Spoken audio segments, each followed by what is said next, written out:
Se você tem dúvidas sobre isomeria cis-trans, esse vídeo aqui é para você. Então bora reagir à química e vamos entender esse conteúdo. Bom pessoal, antes de entendermos a fundo a isomeria cis-trans, nós temos que entender a isomeria espacial, porque a isomeria cis-trans é derivada da isomeria espacial, beleza? A isomeria espacial, ela é também chamada de estereoisomeria, tá? E é aquela isomeria que vai ser explicada apenas por meio de fórmulas estruturais espaciais, tá? E o que isso vai significar? Bom, isso significa que só iremos enxergar a diferença existente entre os dois isômeros ou mais isômeros se fizermos uso de modelos moleculares espaciais, tá? Nós vamos ter que fazer o uso desses modelos.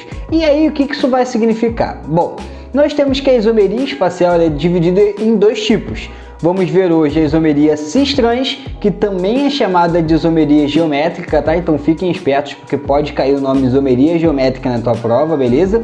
E a isomeria óptica, que ficará para um próximo vídeo, beleza? Então antes da gente continuar, não se esqueça, deixa aquele like que me ajuda aí a fazer o canal ser divulgado para mais pessoas, beleza? Bom, então vamos lá. Nós temos que a isomeria geométrica, a isomeria cis-trans, ela se divide na isomeria, né?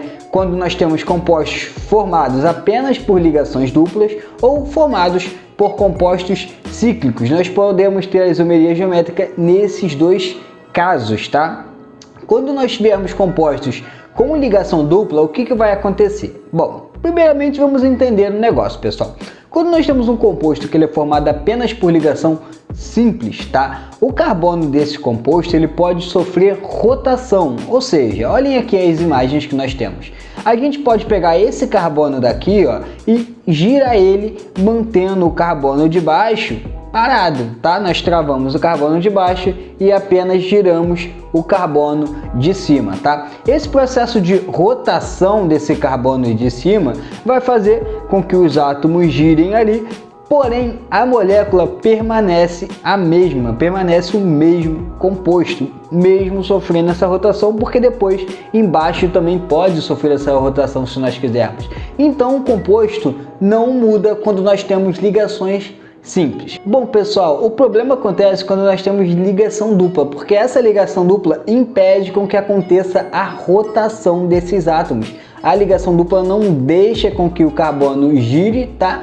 E aí não é possível causar essa rotação. E isso vai significar o quê? Isso vai significar que só são possíveis apenas duas posições. Nós só vamos ter duas posições. A posição cis e a posição trans, tá? Mas vamos entender cada uma delas com calma. Bom, pessoal, você sempre que ver uma molécula assim, você vai traçar um plano entre os carbonos, entre a ligação dupla, tá? Vamos imaginar que os compostos iguais, eles estejam aqui, ó, do mesmo lado do plano, tá? Então nós temos cloro aqui do lado esquerdo e nós temos hidrogênio do lado direito do plano, tá? Então, o que isso significa? Isso significa que temos uma molécula que ela é chamada de cis, tá? Agora, se os compostos iguais estivessem em lados opostos do meu plano, ó, o cloro está aqui na esquerda e o cloro está na direita, o hidrogênio na esquerda, hidrogênio na direita, tá? Então, eles estão em lados opostos. Agora, nós temos uma molécula que é trans, beleza? Lados opostos, trans, mesmo lado, cis, beleza? E aí, o que acontece, pessoal? Como é que eu vou dar o nome desse composto? Exatamente da mesma forma que você daria em um alceno, em um composto que possui ligação dupla. Você vai escrever o nome dele, no caso aqui é 1,2 de cloro, 2 cloros, tá? Cloro no carbono 1, cloro no carbono 2, eteno, porque tem dois carbonos et, ligação dupla M, tá? E a terminação O lá de hidrocarbonetos, tá? Então o que você vai fazer? Só para ajudar, só para mostrar que isso aí é um composto cis, antes do nome dele você vai escrever cis 1,2 de cloreteno, e a mesma coisa com o composto trans, você vai botar trans 1,2 de cloroeteno. Vê que o nome não muda, só muda o nome, só muda a estrutura. Um é cis, o outro é trans. Você tem que indicar para mostrar essa diferença. Beleza? Bom, então vamos lá. A gente fica mais fácil de ver quando a gente tem esse modelo de bolinhas, né? Fica mais fácil de identificar a diferença deles. Então, por exemplo, cria um plano aqui, ó, traça um plano aqui entre os carbonos, que você vê com clareza. Aqui nós temos os compostos iguais do mesmo lado do plano. Então aqui eu tenho um composto que é cis. Agora aqui não, ó, os compostos iguais estão em lados opostos do plano. Então aqui nós temos compostos trans, beleza? Isso fica claro de você visualizar quando temos essa forma. Show? Bom, e o que significa ter, né, os átomos em lados opostos do plano? Significa que as propriedades elas vão mudar, elas podem mudar nesses compostos. Então, por exemplo, você tem compostos cis e trans, as propriedades físicas como polaridade, ponto de fusão, ponto de ebulição, densidade podem ser diferentes. Aqui nós temos um caso onde a polaridade vai ser diferente. No composto cis aqui, o que nós temos? Nós temos a eletronegatividade indo em direção aos dois cloros que estão do lado de baixo do plano, tá certo?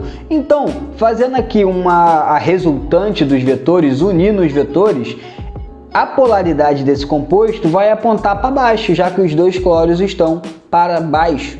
Agora, no composto trans não, a polaridade não vai mudar, porque aqui eu tenho um composto que ele é apolar. Por quê? Porque eu tenho um cloro em cima do plano para a direita e um cloro embaixo do plano para a esquerda, tá? Então aqui você tem vetores em lados opostos, eles se cancelam, se anulam. Então aqui é uma molécula que ela tende a ser apolar, tá? E a importância dessa questão desses isômeros geométricos, tá? Levando em consideração a polaridade, tá? E aí nós temos aqui, por exemplo, dois compostos, ácido maleico e ácido fumárico. Esses dois ácidos, eles são isômeros cis e trans, isômeros geométricos. O ácido maleico, ele é o isômero cis, tá? Ele forma um anidro, um anidrido, melhor dizendo, com facilidade. O que significa isso? Ele perde água com facilidade, tá? Ele é desidratado com facilidade. Por quê? Porque o ácido maleico, ele está na forma cis.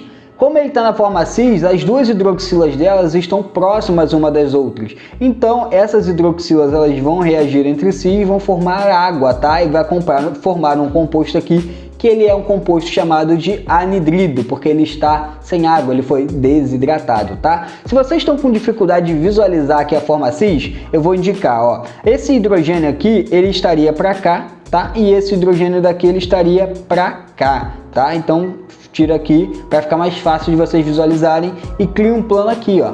Eita, deixa eu melhorar este plano, ó.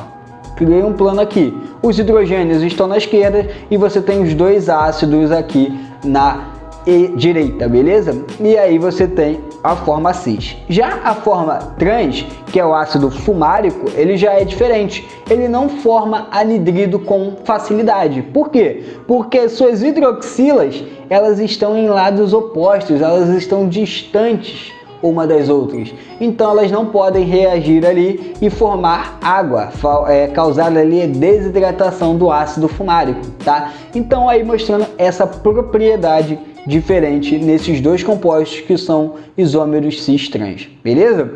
Além disso, nós temos propriedades como solubilidade bastante diferente entre esses dois ácidos, pontos de fusão e pontos de ebulição totalmente diferentes um dos outros, tá? Isso mostra como essa diferença, que parece ser mínima, tá? Causa uma diferença gigantesca nas propriedades desses compostos, beleza?